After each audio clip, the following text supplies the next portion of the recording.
session launches an archaeological investigation into the ancient origins and text of the Apocalypse. To truly understand the unsettling Book of Revelation, we must move beyond predicting the future and dig deep into its historical and literary foundations.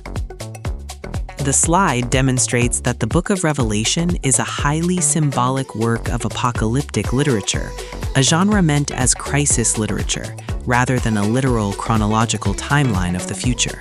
Interpreting apocalyptic literature requires decoding a specialized vocabulary built on symbolic numbers, potent imagery, and extended allegories. The Book of Revelation was a coded message of resistance and hope, written for Christians actively suffering under the oppressive power of the Roman Empire. The Qumran community and John's audience shared a parallel apocalyptic mindset, viewing their contemporary struggles not as isolated events, but as the final, decisive conflict in a cosmic drama. The journey from original writings to the biblical canon was a complex, centuries-long process marked by textual variation and debate. The medieval quadriga was a standard fourfold method that examined scripture to find the literal, allegorical, moral, and ultimate heavenly meaning in every biblical text. Martin Luther fundamentally redefined how the Bible was read by demanding that scripture possesses one simple, literal, primary meaning, rather than relying on complex allegorical schemes. New discoveries and historical criticism have fractured scholarly consensus, transforming the interpretation of ancient texts into a crisis of understanding rather than a source of clarity. By viewing its layered history, genre, and context, Revelation is revealed not as a predictive timeline, but as a powerful work of symbolic art, offering hope and resilience during crisis. The Book of Revelation remains an open invitation to continue the archaeological dig, grappling with its timeless themes and powerful echo in the present day.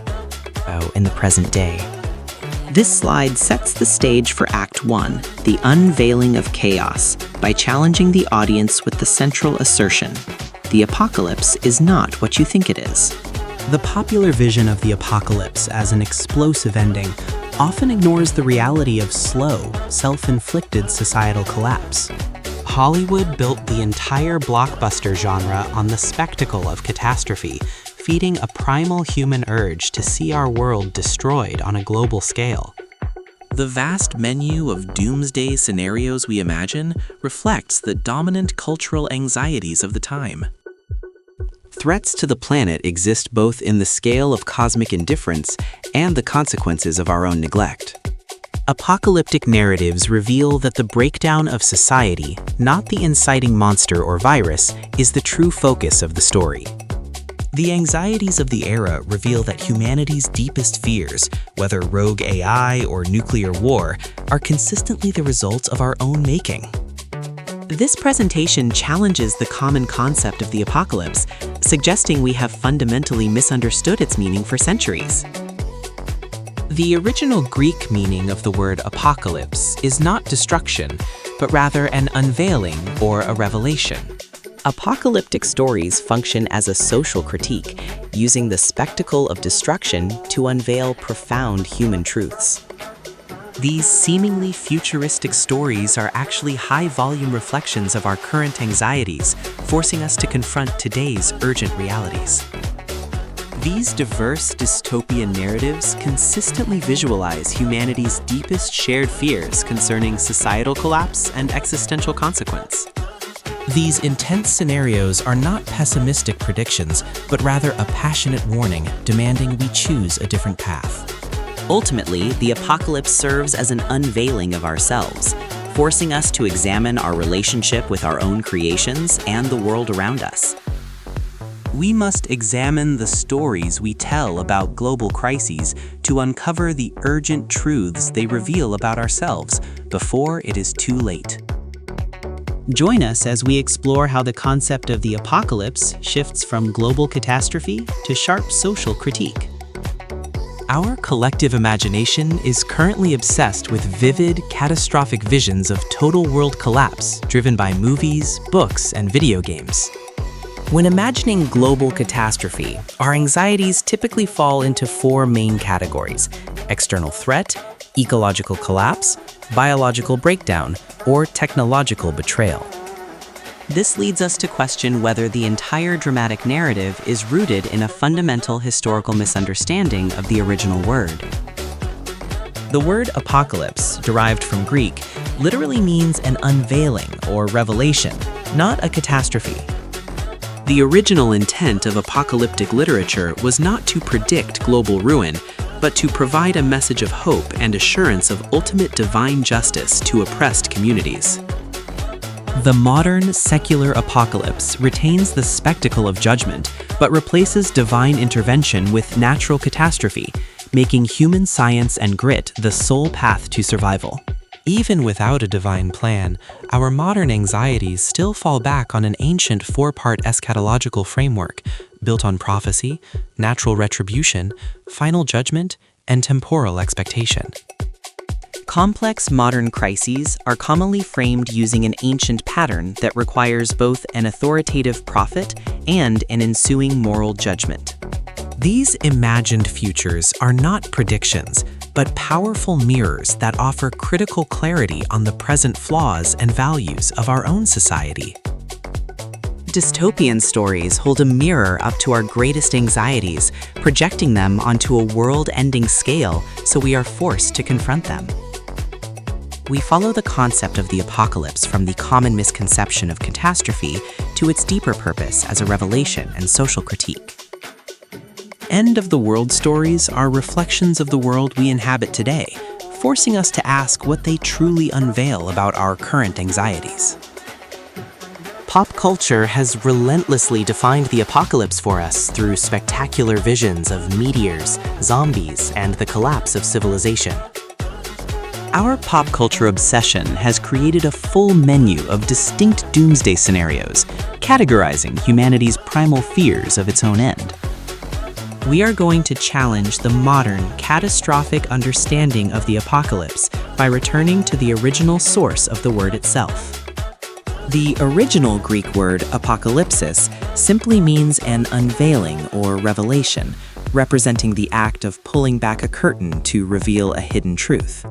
Historically, the original apocalypse was a revelation of hope, written to assure oppressed communities that justice would eventually prevail. As religious concepts moved into secular pop culture, we stripped the spectacular imagery of its divine context, shifting the meaning from God's plan to human grit and survival. Our fears of the apocalypse have evolved to mirror the anxieties of the age, shifting the blame for impending destruction from divine judgment to human action. Scientific revelation is not granted by prophecy, but is earned through painstaking logic, leading to the sudden electric clarity of a eureka moment. The iconic structure of the DNA double helix was unveiled through a crucial, staged series of scientific breakthroughs. Despite their different methods, religious revelation and scientific discovery are both fueled by the fundamental human impulse to pull back the curtain and understand the hidden rules of the game. Modern apocalyptic stories are not predictions of the future, but rather a form of social critique that unveils the hidden truth about our present reality. Apocalyptic stories function as powerful mirrors, reflecting our deepest collective fears about the collapse of civilization, war, and the preservation of basic human morality.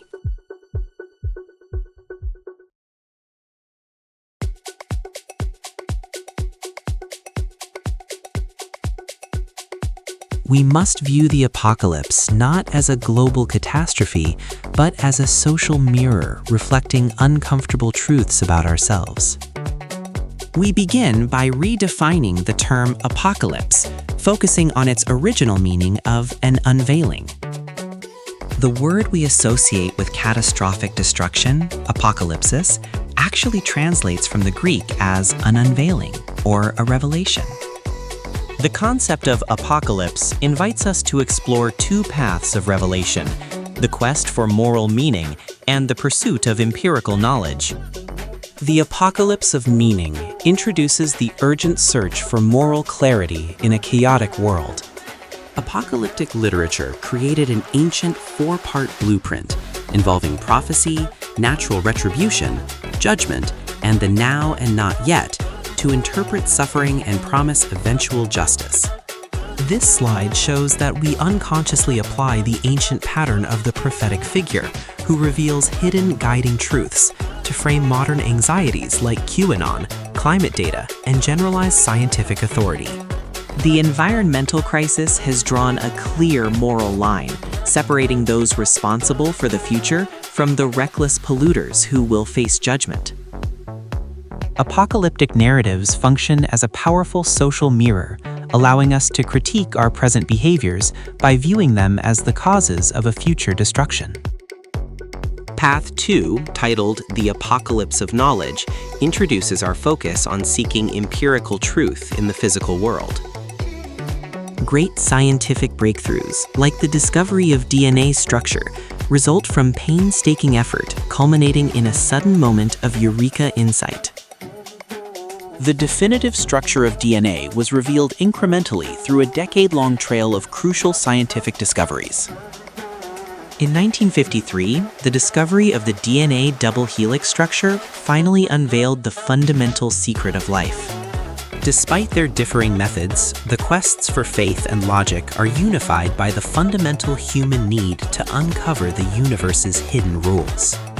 The inherent human desire to unveil hidden truths, from ancient wisdom to modern science, is what perpetually drives our progress. The next question is, what exactly are we going to unveil? Here's our game plan. We're going to start with that ancient religious idea of revelation and see how it's kind of hiding in plain sight in our modern world. And then, this is the cool part, we'll pivot to a totally different kind of unveiling, the kind that happens in a science lab. And it's all going to connect in the end, I promise. All right, so where did this whole unveiling idea even get its start? Well, it's a huge part of Christian eschatology, and that's just a fancy term for the study of the end times. But this isn't just some dusty old religious concept. It created this powerful framework, a blueprint that we, believe it or not, still use to make sense of what's happening in the world right now. Okay, so this blueprint, which you see a lot in places like the Book of Revelation, is basically built on four big ideas, or tropes. First, you've got your prophetic intermediary. That's the figure who shows up to reveal the hidden truth.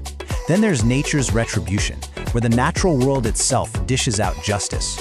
Third is the final judgment, the big showdown between good and evil. And finally, there's this really interesting idea of the now and not yet. This feeling of living in a world that's been saved, but isn't quite perfect yet. Sound familiar? Okay, now here's where it gets really wild. This ancient pattern, it's everywhere. We use it, probably without even realizing it, to frame some of our biggest modern anxieties. Even when we think we're being totally secular and modern, we fall back on this old story to make sense of a crisis. So let's take that first trope, the prophetic intermediary. This is the idea of a special figure, right? Someone who comes along and reveals some secret, urgent truth that nobody else is seeing. And wow, do we see this pop up in some pretty unexpected places today. Take the QAnon phenomenon, for example. You have this anonymous figure, Q, who functions almost exactly like one of these ancient prophets. They post these cryptic messages, the drops, that claim to unveil a hidden, high-stakes battle between good and evil, speaking to a specific group of followers who believe they're in on the secret. But then you can see a similar pattern in a totally different arena, climate change. Here, scientists are often framed as the modern-day prophets. Their research, their data on melting ice caps, it's presented as more than just evidence. It's framed as an urgent revelation about our planet's future, a truth we have to listen to, or else. And remember the COVID-19 pandemic? It wasn't always about a specific person. Often, we heard the phrase, "science says." It's like science itself became the prophet, this single all-knowing voice that was revealing the one right way to navigate the chaos. The entire field got turned into this intangible authority. Okay, so once the prophet reveals the truth, what comes next in the blueprint? Well, it's the final judgment. This is that moment of reckoning, where a hard line gets drawn in the sand between the good guys and the bad guys. And again, you see this so clearly in QAnon discourse. It's filled with talk of a coming storm. This is a promise of a final, cosmic justice, where the wicked are punished and the followers get to see a new, better world.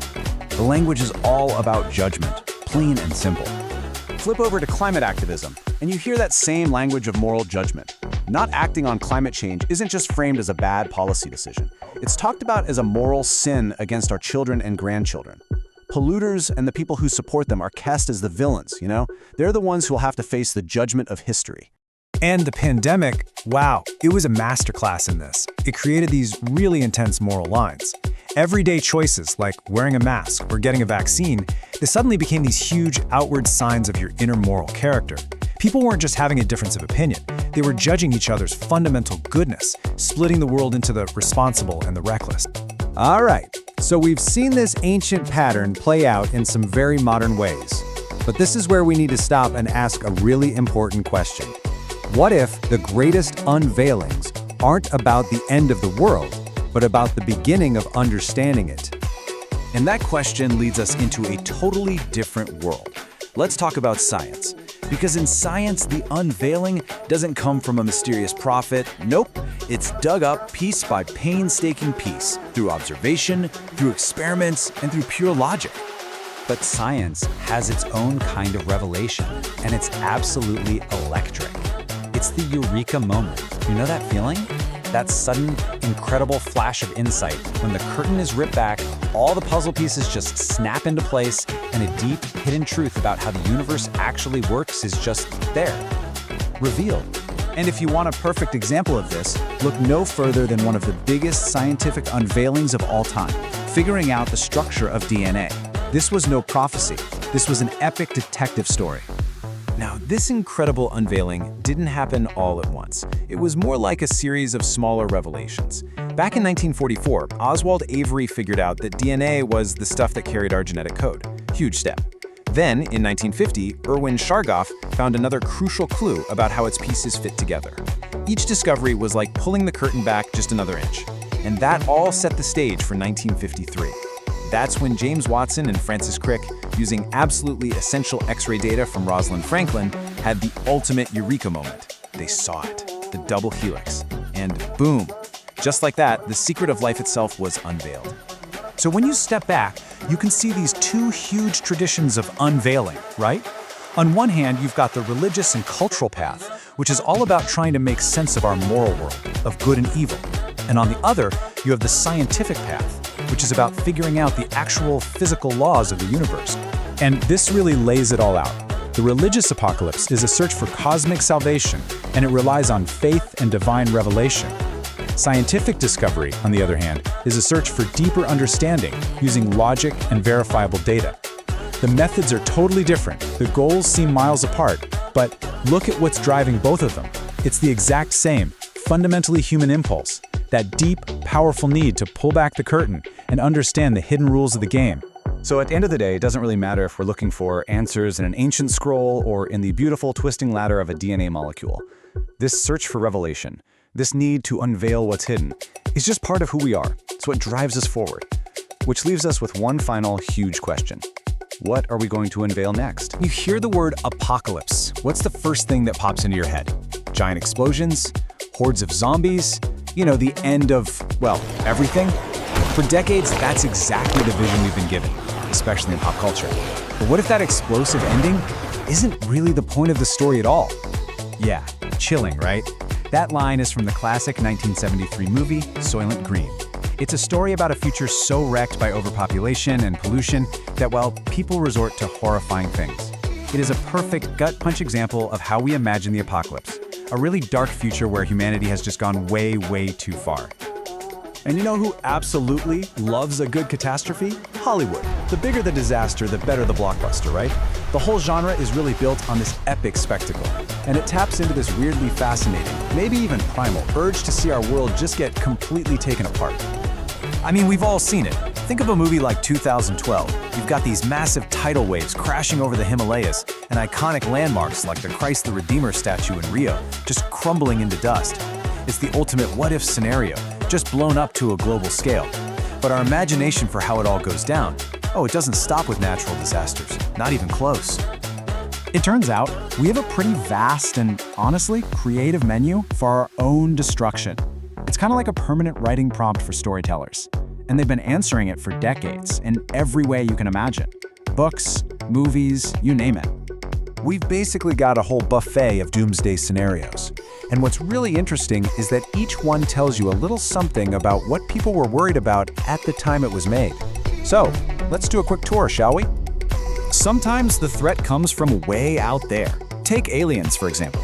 In The Hitchhiker's Guide, Earth is just demolished. No big fight, no epic battle. It's just unceremoniously destroyed by some bureaucratic alien race to make way for a hyperspace bypass.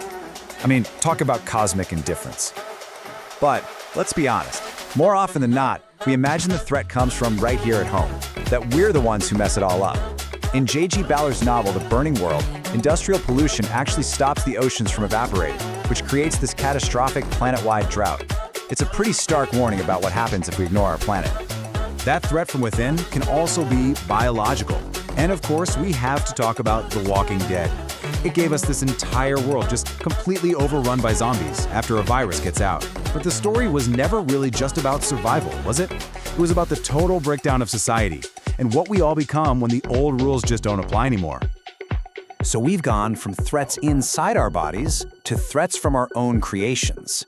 In the Terminator movies, the AI, Skynet, wakes up, becomes self-aware, and basically decides that humanity is the real problem. So it launches a nuclear war to wipe us all out. That is our classic, deep-seated fear of technology turning against us. And that brings us to maybe the most chillingly realistic fear of the 20th century, nuclear war. Back in 1983, a TV movie called The Day After showed this incredibly grim, unflinching vision of what life would be like after a nuclear exchange. Get this, over 100 million people watched it. That made it the highest-rated TV film in history. Okay, so we've run through all these ways the world could end. Explosions, disease, killer robots, it's all about destruction. But what if I told you that for centuries, we've had the whole idea of apocalypse completely and totally wrong? This is where things get really, really interesting. To understand this, we've got to go back to the word's origins, way before Hollywood ever got a hold of it. The word apocalypse actually comes from the Greek word apocalypsis, and it doesn't mean destruction or the end. It means an unveiling, a revelation. Think of it like pulling back a curtain to finally see a truth that was hidden the whole time. So you've got this huge contrast, right? On one hand, we think it means the final act, the end of the entire story. But what it originally meant was the disclosure of something crucial, the beginning of a whole new understanding. It's kind of amazing how much a word's meaning can change over time. So, how do we connect these two ideas? The total destruction we see in movies and this idea of an unveiling? Well, maybe even our modern explosive apocalyptic stories are a kind of revelation after all. Not a revelation of some grand cosmic truth, but of a very, very human one. Here's the key. These stories are actually a form of social critique. They aren't really about the future. They're about right now. They take our current anxieties, about our technology, about the environment, about our politics, and they just crank the volume up to 11, to a world-ending scale to force us to actually look at them. Let's look at some examples. In Wall-E, an Earth that's buried in garbage isn't just a cool sci-fi setting, it unveils our very real fears about unchecked consumerism. The Day After wasn't just a scary movie, it unveiled the terrifying, everyday anxiety of Cold War politics. And in a story like Cormac McCarthy's The Road, the bleak, empty world unveils our deepest fear.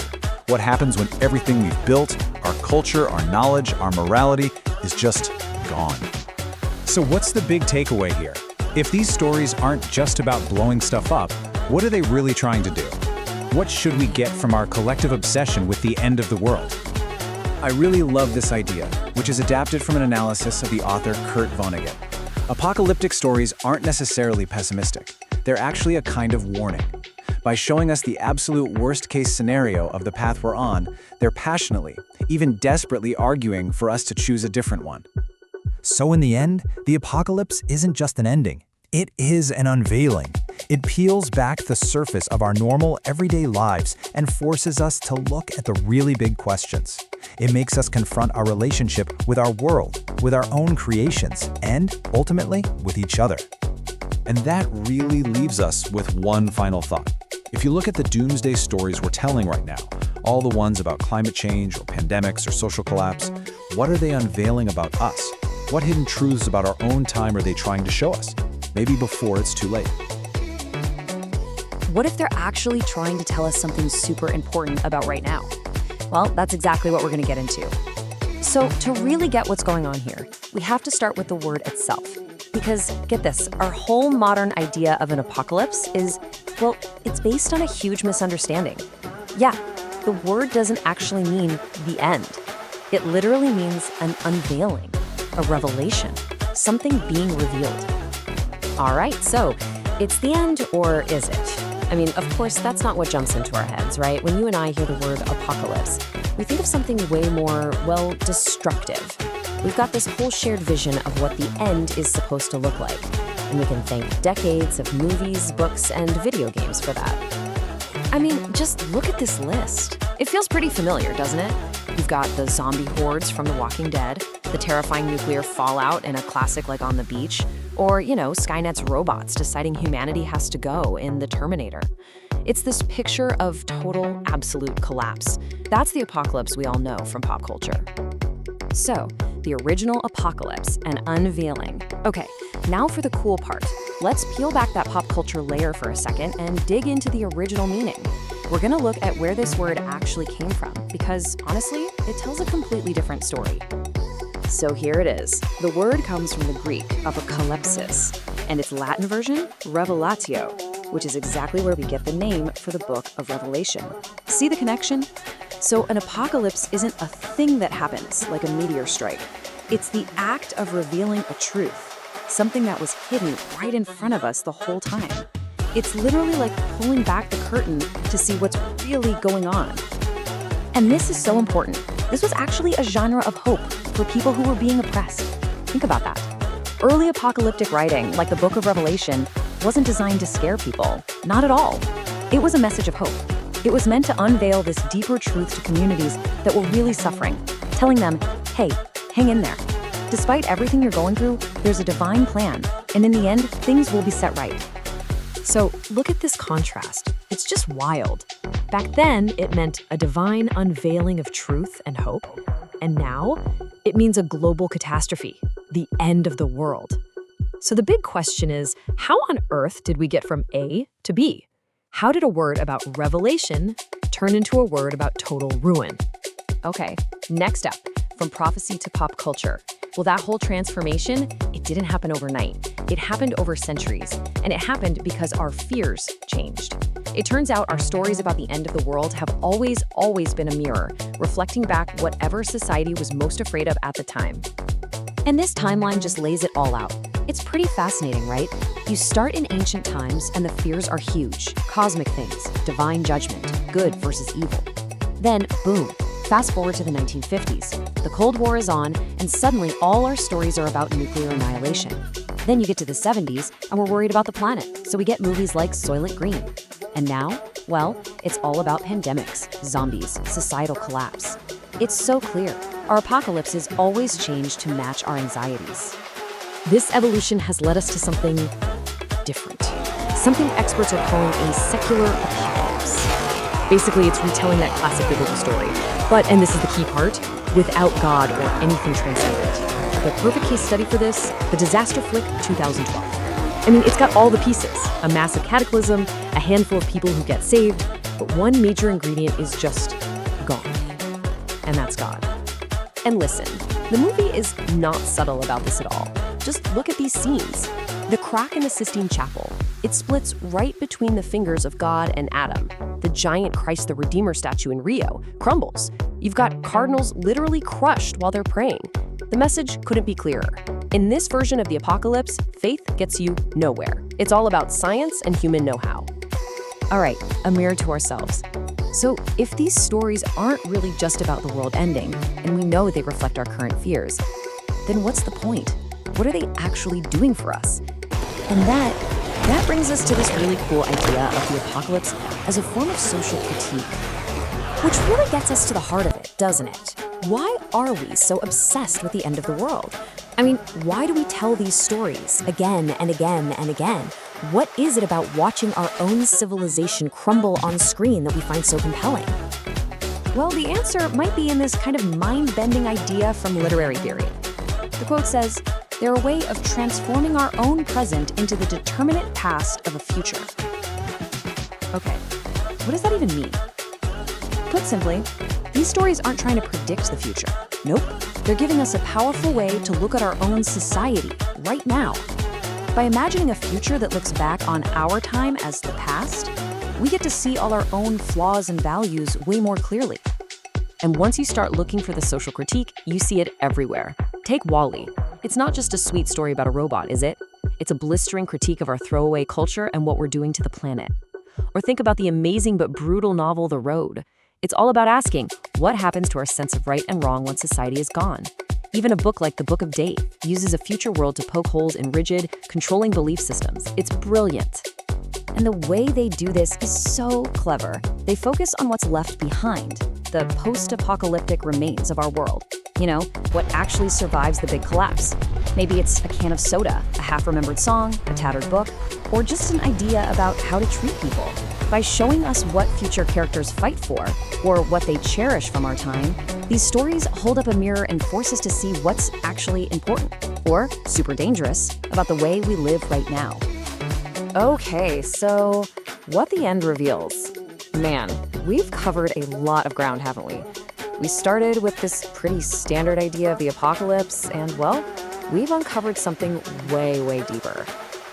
Let's just quickly recap our journey here.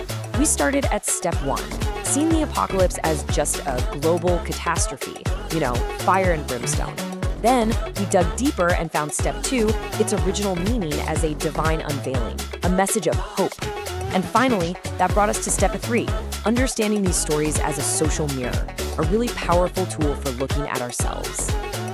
So here's the takeaway. The next time you sit down to watch a zombie movie or you pick up a post-apocalyptic book, you'll have a whole new way of looking at it. You can start asking different questions. It stops being about who's going to survive and starts being about what is this story really trying to say about us. And that really leaves us with one final big question. If all our stories about the end of the world are actually about today, then the most important question isn't how is it all going to end? The real question is, what is our apocalypse trying to unveil about us? Hey everyone, and welcome. Today, we are diving deep into one of the biggest, oldest ideas out there, the apocalypse. From ancient scrolls all the way to the biggest summer blockbusters. We're gonna unpack what it all means, where it actually came from, and let's be honest, why we just can't get enough of the end of the world. It's a real question, right? Because if you look at our screens, it feels like we are absolutely surrounded by visions of our own doom. Just think about it. We have imagined our own end in so many different ways. Let's start with the big one, the modern classic, the zombie apocalypse. It's everywhere.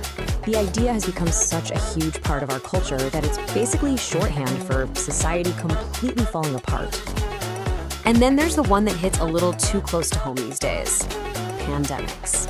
You see it in books and movies all the time. Stories that tap into this, really primal fear of a plague that wipes us all out. It can feel, a little too real sometimes. Of course, for a whole other generation, the big nightmare wasn't some virus, it was the bomb. The idea of nuclear winter. Movies came out that absolutely terrified people by showing this grim, gray, awful reality of what the world would look like after a nuclear war. And hey, if we're not the ones causing our own destruction, there's always the classic sci-fi scenario. Aliens are going to do it for us. Sometimes it's scary, and other times, sometimes it's just cosmic paperwork for a new hyperspace bypass. So yeah, the point is, these stories are absolutely everywhere. We're talking comics, video games, TV shows, movies. We are just constantly consuming stories about civilization collapsing. It is a full-blown pop culture obsession. But here's where we take a turn. What if I told you that our whole modern idea of an apocalypse, all the fire and brimstone and zombies, is actually a massive misunderstanding of what the word originally meant? To get it, we need to go way, way back. Yeah, to really find the truth here, we have to go back to the source. See, the whole concept of an apocalypse didn't start in a Hollywood writer's room. It started as this really powerful kind of religious writing. Okay, and this right here, this is the key to the whole thing. The word apocalypse comes from the Greek word apocalypsis, and it doesn't mean catastrophe. It doesn't mean the end of everything. It literally means an unveiling, a revelation. It's about pulling back a curtain to show you a truth that's been hidden the whole time. I mean, this quote just completely flips our modern view on its head. See, the original apocalyptic books, like the Book of Revelation, they weren't just scary bedtime stories. They were written for people who were suffering, to give them hope. The message was basically, look, things are terrible right now, and they might even get worse. But don't despair, there's a bigger plan, and in the end, justice will win. So the big question is, how in the world did we get from a hopeful unveiling to, cities on fire? Well, it's pretty simple. As the idea moved out of religion and into mainstream culture, the meaning got twisted. We basically kept all the cool explosions, but threw out the original theology. And this right here shows you exactly what happened. In the original version, God is front and center. It's all about a divine plan. But you look at a modern disaster flick, and God has been completely erased from the picture. In fact, one source points out that in some of these movies, the characters who stop to pray are the first ones to go. Survival is all about science and human grit. The divine part of the equation is just gone. So once we took God out of the driver's seat, we were left to imagine all the ways we could end ourselves. And wow, did our imaginations run wild. We've come up with a seriously impressive list of ways for it all to go wrong. Here's just a quick rundown of our modern fears. We're worried about aliens from outer space. We're worried about what we're doing to our own planet. We're worried about creating a super plague. And of course, we're worried about our own technology, like a rogue AI finally deciding it's had enough of us. And this is the most important part. In this new godless apocalypse, the blame shifts. It's not some divine judgment day anymore. It's us. We become the authors of our own destruction, whether it's because we polluted the planet, built technology we couldn't control, or just got too arrogant for our own good. Which brings us right back to where we started. If these stories aren't really about God's plan anymore, then what are they for? Why do we keep telling them? What are they really about? Now, I know this quote sounds a little academic, but I love it. What he's basically saying is that these stories about the future aren't really about the future. They're a really clever trick we use to look at our own world right now, but from a safe distance, like we're survivors looking back at the old world. And that is the final amazing piece of the puzzle. It turns out our modern apocalypse stories are doing the exact same thing the ancient ones did. They are an unveiling. But instead of revealing God's grand plan, they're revealing us. They're pulling back the curtain on our own collective fears about technology, about society, about the planet, and about where we're all headed. So the next time you're watching a zombie show or reading a post-apocalyptic book, ask yourself this: what is this story really unveiling? What fear about our world right now is it holding up to the light? Because in the end, it seems like all of our stories about the end of the world are actually stories about the world we're living in today. Thanks for joining me. Let's be honest, we have a little bit of an obsession. I mean, look at our books, our movies, our games. We just can't seem to stop imagining the end of the world. From zombie hordes to killer robots, we are absolutely fascinated with the apocalypse. But why? You know exactly what I'm talking about, right? You've got these stories of a few survivors trying to make their way through a world overrun by zombies, where, the biggest threat often isn't the dead, but the other living people. Or how about this classic? A future where a super smart AI decides humanity has to go, triggers a nuclear holocaust, and then sends killer robots back in time just to make sure the job gets done. It's not all big action, though. Some of the most powerful stories are the really quiet ones, like a father and son just trying to survive, walking through this bleak, gray, ash-covered world after, we don't even know what happened. And then sometimes the end of the world is weirdly adorable. I mean, a story about a lonely little trash compactor robot cleaning up a planet that we totally wrecked and abandoned, who then ends up saving us from ourselves. So yeah, that brings us right back to the big question. What is it about watching society totally collapse that we find so captivating? You might just think it's some dark fascination, but the real answer? It's been hiding in plain sight this whole time, right in the word we use for all of it. Okay, so to really get to the bottom of this, we need to take a closer look at that word we throw around all the time, apocalypse.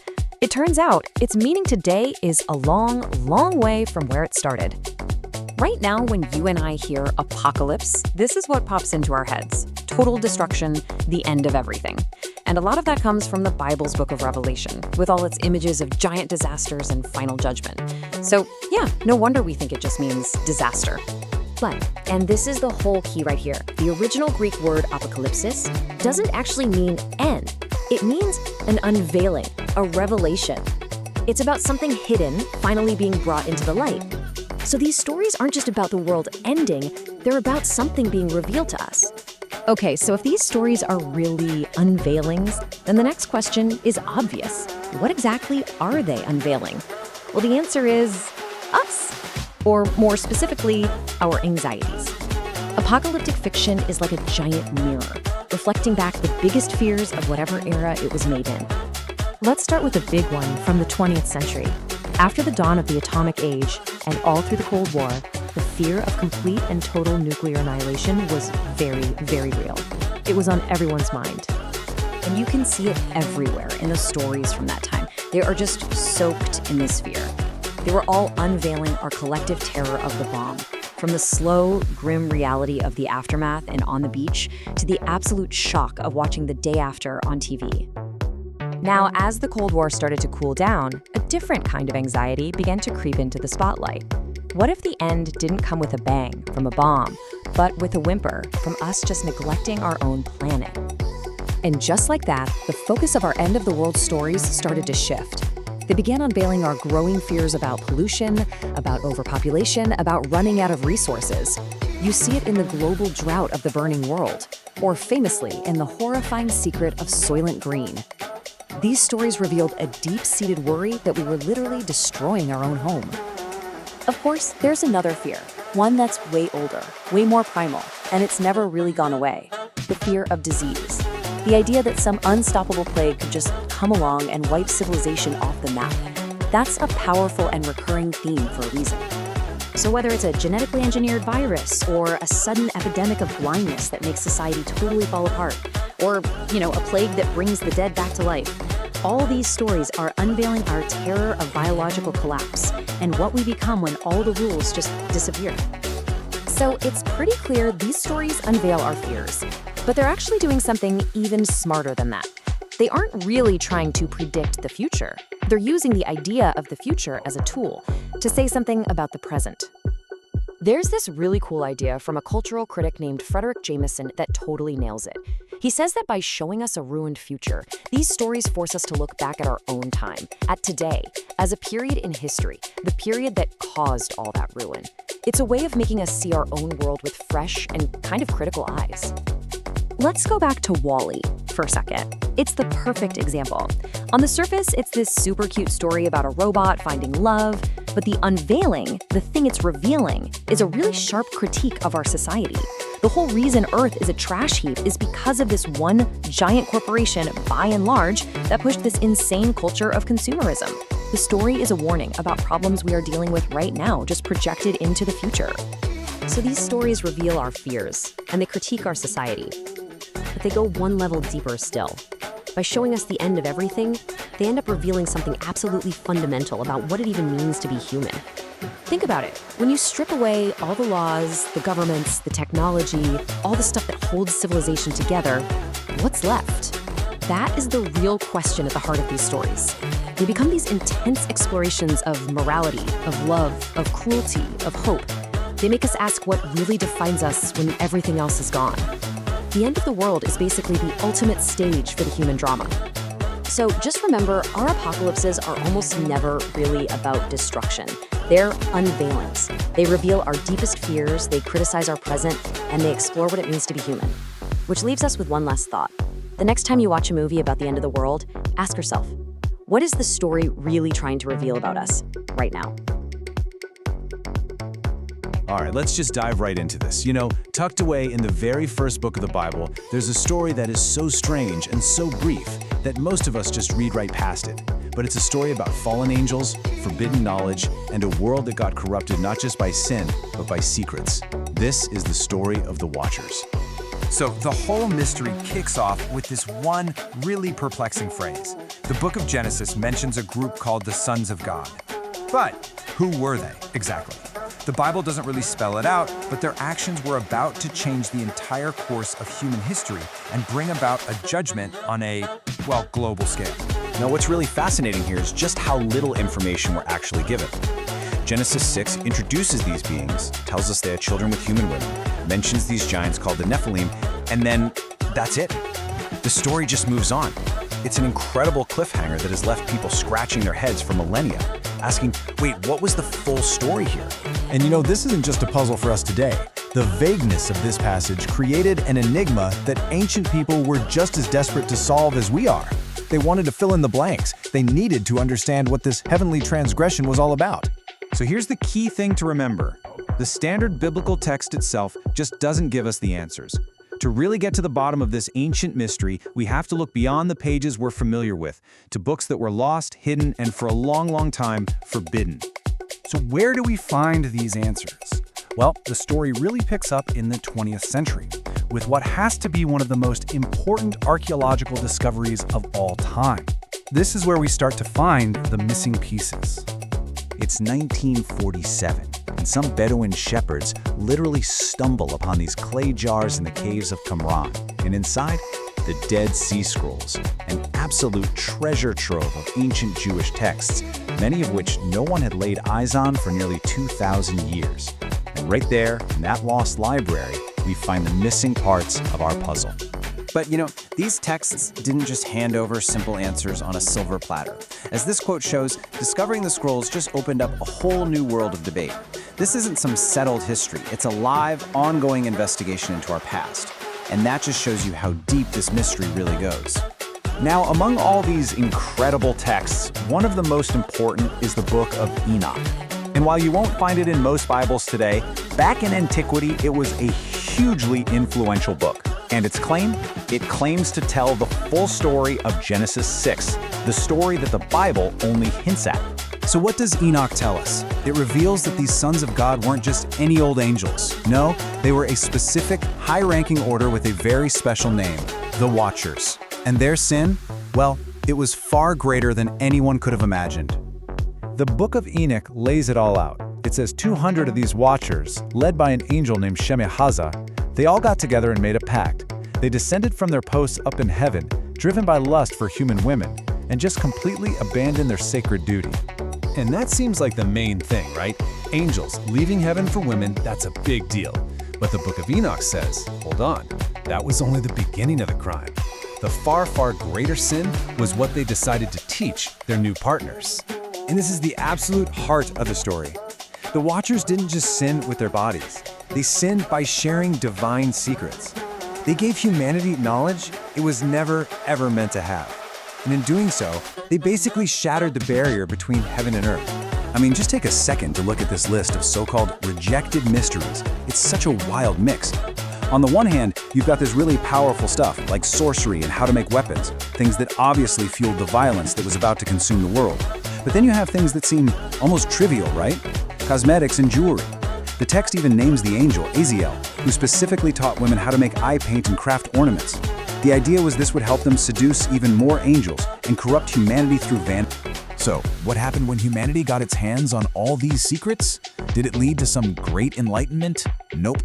According to the story, it led to total and complete corruption. This right here sets up such a fascinating contrast. You see, the Book of Enoch talks about two kinds of heavenly knowledge. The prophet Enoch, he gets taken up to heaven and shown the real secrets of the cosmos, things like astronomy and meteorology, and that leads to wisdom. But the knowledge the Watchers give to women, it's all earthy. It's focused on vanity, violence, magic. The book creates this really clear gendered split. Men get divine wisdom, while women get these corrupting secrets. The result was an absolute catastrophe. Armed with the knowledge of how to make metal, humans forged swords and shields, and suddenly, war was everywhere. Adorned with cosmetics and jewelry, vanity and lust just spread like wildfire. The world became so violent, so corrupt, that divine intervention was the only answer. This forbidden knowledge from the Watchers is presented as the direct cause of the Great Flood. Now, this is such a powerful, detailed story. It explains so much. Which leads to the big question, why isn't it better known? Why isn't this part of the biblical canon? The official collection of accepted scriptures. And here's the crucial thing.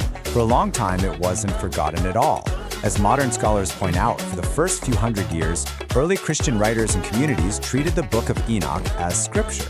They saw it as an absolutely essential text for understanding their world. And why was it so important?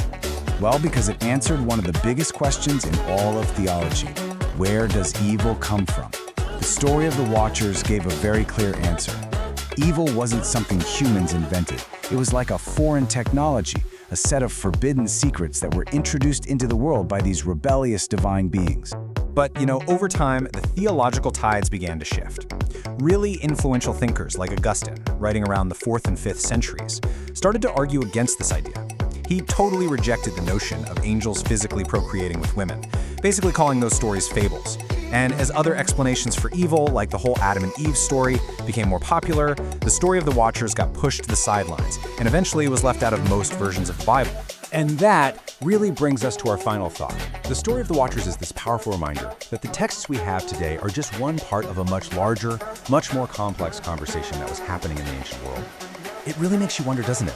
What other incredible stories, what other forgotten worlds are just lying in wait, ready to be rediscovered, just beyond the edges of the pages we all think we know so well?